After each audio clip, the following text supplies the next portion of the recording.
Hi, I wanted to talk about this because this was a pretty knuckin' futz event.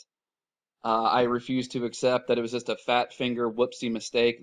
I'm sorry, I just think that's a very piss poor bullshit excuse. I think that the public itself is being very naive and gullible to accept that.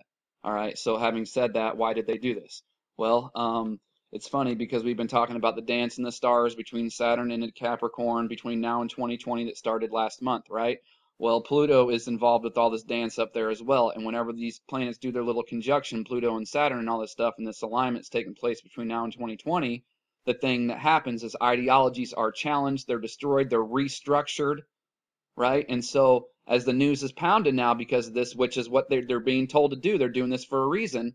The ideology that, wow, the government can save us and we'll trust them is being challenged big time because even the mainstream media itself is coming out and saying, you know what, guys? This is a pretty big flub up. This is a pretty big, how do we know for sure that we can trust them when the real thing happens? So those ideologies being challenged, just like with all these celebrities and stars being put on a pedestal, not so much anymore if you're paying attention, right? Because they're all either raping somebody or they know it's happening and looking the other way. So the ideologies are being challenged, destroyed, restructured, and that's part of it. But what I really think happened and what this was for, I think this was a riot test. I sure do. Same thing with why they did in Cyprus a few years ago. They did the bail-in, right?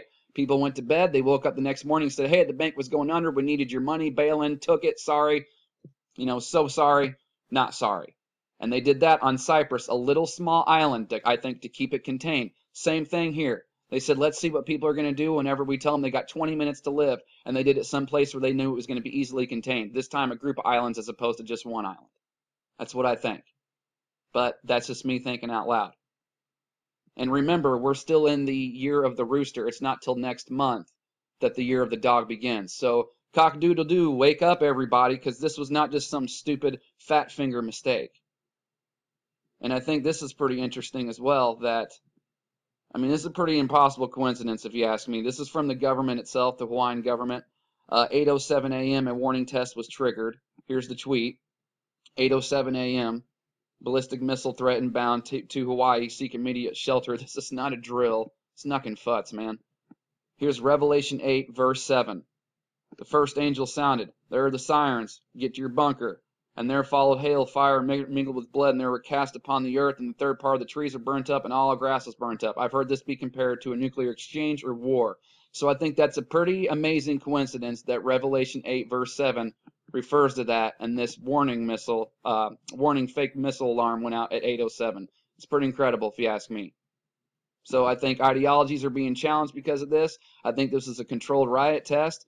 I think this is also predictive programming. And hey, everybody, wake up because this is going to happen sometime real soon. Who knows when, but that's just what I think. Wanted to share that with everybody. Thanks to everybody for watching. Thanks to my subscribers. This stuff's just going to get weird.